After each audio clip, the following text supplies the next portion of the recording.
जीवन में आने वाली किसी भी प्रकार की बाधाओं से छुटकारा प्राप्त करने के लिए भगवान विष्णु के इस शक्तिशाली मंत्र का सुबह सुबह जाप करना चाहिए। नमोस्तवन अनंताय सहस्त्रमूर्तये सहस्त्रपादाक्षी शिरोरुबाहवे सहस्रनाम्ने पुरुषाय शाश्वते सहस्रकोटियुगधारिणे नमः। ॐ नमोस्तवन अनंताय सहस्त्रमूर्तये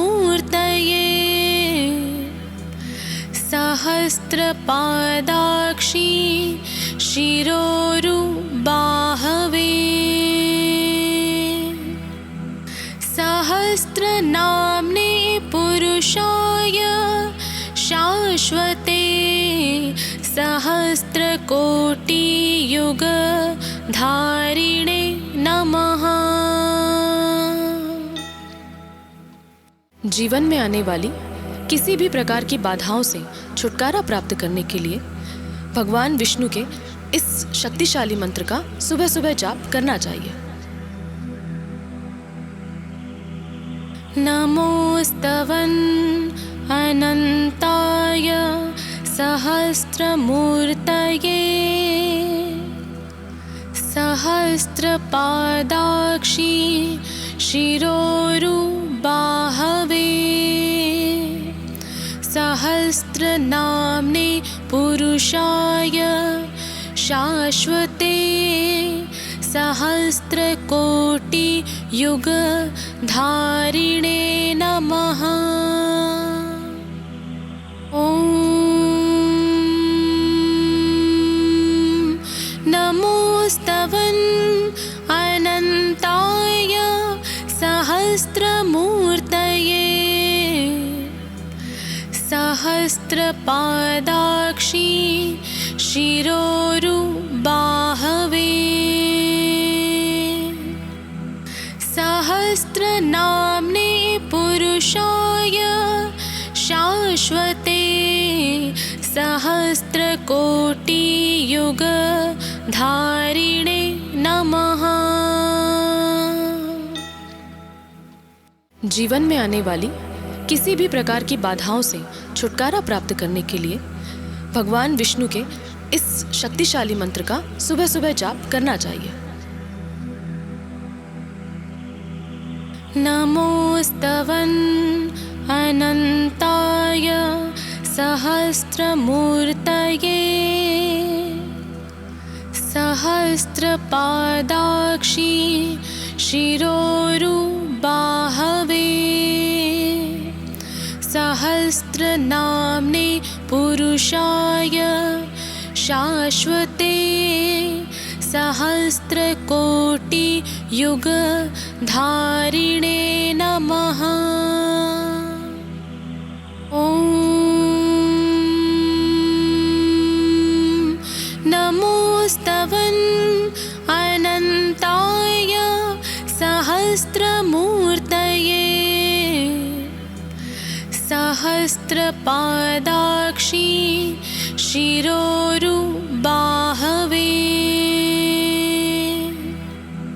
सहस्रनाम्ने पुरुषाय शाश्वते सहस्रकोटियुगधारिणे नमः। जीवन में आने वाली किसी भी प्रकार की बाधाओं से छुटकारा प्राप्त करने के लिए भगवान विष्णु के इस शक्तिशाली मंत्र का सुबह सुबह जाप करना चाहिए। नमोस्तवन अनंताय सहस्त्रमूर्तये सहस्रपादाक्षी शिरोरुबाहवे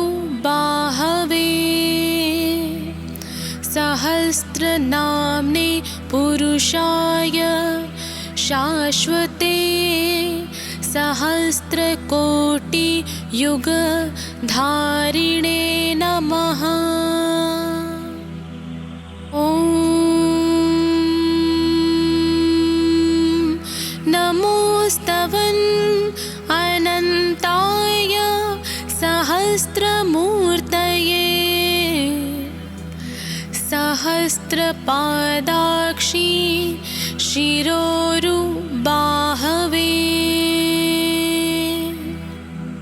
सहस्रनाम्ने पुरुषाय शाश्वते सहस्रकोटियुगधारिणे नमः।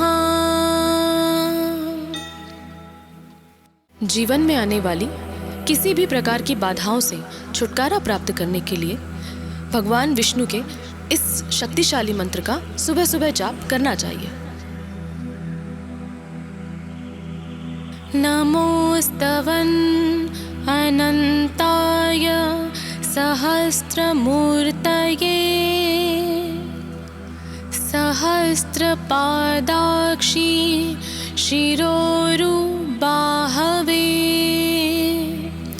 सहस्रनाम्ने पुरुषाय शाश्वते सहस्रकोटियुगधारिणे नमः। ॐ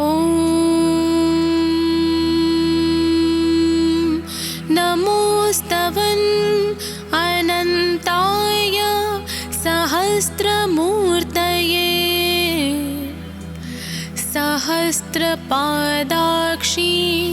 शिरोरुबाहवे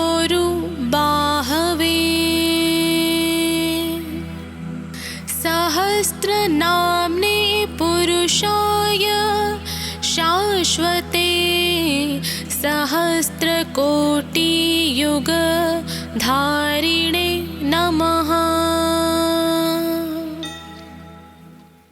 जीवन में आने वाली किसी भी प्रकार की बाधाओं से छुटकारा प्राप्त करने के लिए भगवान विष्णु के इस शक्तिशाली मंत्र का सुबह सुबह जाप करना चाहिए। नमोस्तवन् अनन्ताय सहस्रमूर्तये सहस्रपादाक्षी शिरोरुबाहवे सहस्रनाम्ने पुरुषाय शाश्वते सहस्रकोटियुगधारिणे नमः। ॐ नमोस्तवन् अनन्ताय सहस्रमूर्तये सहस्रपादाक्षी शिरोरुबाहवे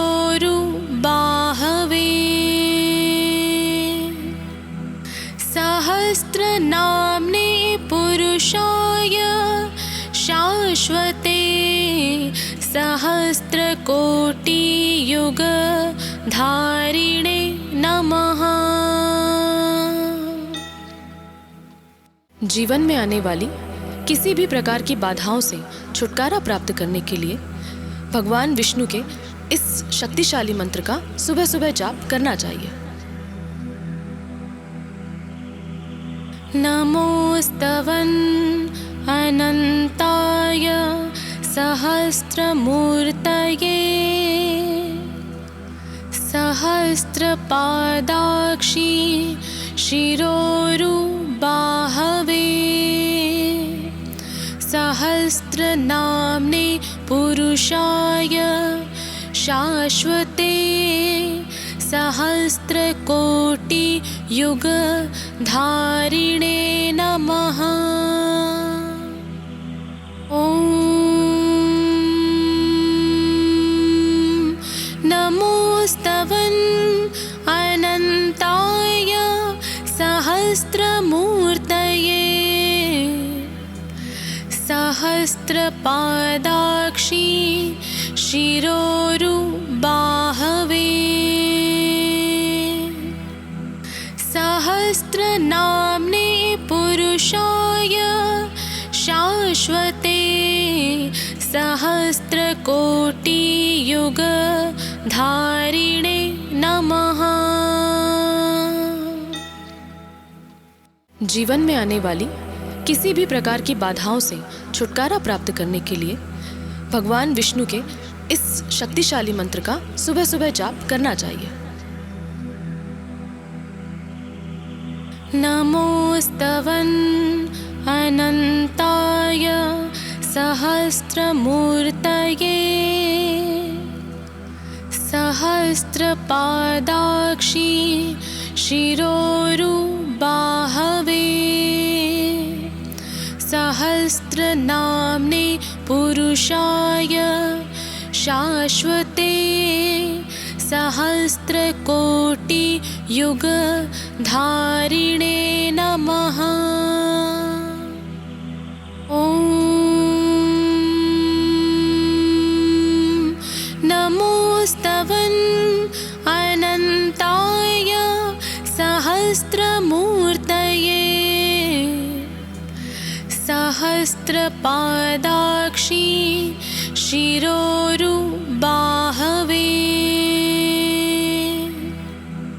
सहस्रनाम्ने पुरुषाय शाश्वते सहस्रकोटियुगधारिणे नमः।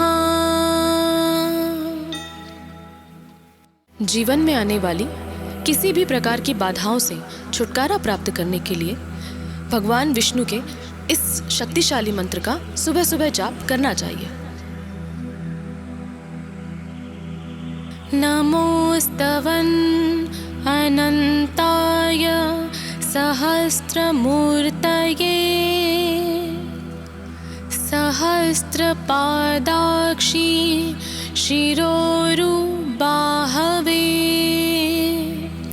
सहस्रनाम्ने पुरुषाय शाश्वते सहस्रकोटियुगधारिणे नमः। ॐ नमोस्तवन् अनंताय सहस्रमूर्तये सहस्रपादाक्षी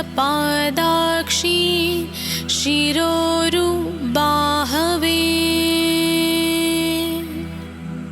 सहस्रनाम्ने पुरुषाय शाश्वते सहस्रकोटियुगधारिणे नमः।